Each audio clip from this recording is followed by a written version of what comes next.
How could the Vice President earlier in the administration argue he didn't have to turn over records about the Energy Task Force, for example, because he was a member of the executive branch? Well, you could ask the Supreme Court, who ruled in his favor. But he did not say I'm a member of the legislative branch as well, so I don't have to. I mean, he clearly stated that there was strong executive power and he didn't have to turn over these records. Now, when it suits his interests, he seems to be saying a different legal argument. No. Look, I'm not a legal scholar, and there's plenty of them that you can find in Washington, D.C., but just that very point that you're making there shows that he has functions in both the executive branch and the legislative branch. But he didn't mention those functions, both dual functions, in the earlier legal arguments at the beginning of the administration. He's only used the executive branch arguments. Look, you can try to call his office and try to get more information. I'm not opining on his argument. In the executive order, the president and the vice president are discharged separately from agencies, in which it would be awkward if the president who is the supervisor of this office, was asking that office to come and investigate himself. And in this executive order, the president is saying that the vice president is not different than him. When did he decide that? Just in 2003? I mean, he in terms of the executive order, I need to go back. Did it for a couple of years before that. He just was doing that out of the good of his heart, or? I think so. Just lastly, it's a little surreal. I mean, how is it possible that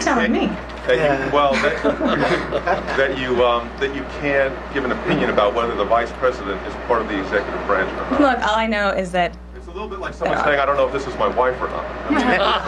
I think it's a little bit more complicated than that. Well, no, but honestly, I mean, there's no. No, honestly, I think it's more complicated than that. I do. But Dana, one difference is from this podium came the explanation that the president never intended for this to apply to the vice president. When there was communication from the counsel of the vice president's office to ISO, the rationale was different. It was that there was a split in the duties, the role of the vice president, and that's where we're getting this, he's part of the legislative and the executive. So it seems that there was not, everybody wasn't on the same page when they were first responding to the National Archives.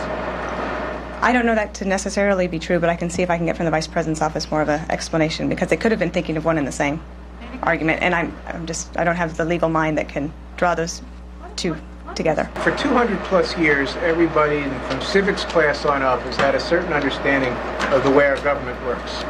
And this EO clarifies more than 200 years of constitutional scholarship about the way our system works. I think that maybe it's me, but I think that everyone's making this a little bit more complicated than it needs to be.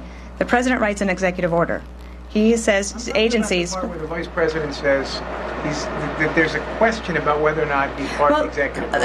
And the point I was trying to make for you before is that I think that for the past 2 centuries, the Senate has provided payment to the vice president for his duties as a member of the government. And I'm just saying that he has roles in both branches. I don't think that it's as clear-cut as you're trying to make it. The Vice President of the United States is... He has function. I think that there's no denying that he has functions in both the legislative and the executive branches. That is a fact. But it seems like the Vice President is saying he's not responsible for the rules of either of those. Yeah. No, I think that he's saying, especially when it comes to the executive branch, is that the duties that he's given are given to him solely by the President of the United States. And some vice presidents... don't do as much as he does in the realm of national security or in policy development as this vice president does. But this vice president was given executive duties to handle. How is being a part of another branch, I guess it's debatable, but how is that an out? It's not. That's irrelevant, because the president never intended for the vice president to be subject to the executive order. The office of the vice president introduces that into the argument, into the debate. Well, we're not part of the executive branch. I think that is also a fact. And as I said to Kelly, I'll see if I can get more from the vice president's office to see how they connected the two, or if they didn't. He can argue he's part of both, but he can't possibly argue that he's part of neither. And it seems like he's saying he's part of neither. Okay, you don't have an opinion on that? You have me thoroughly confused.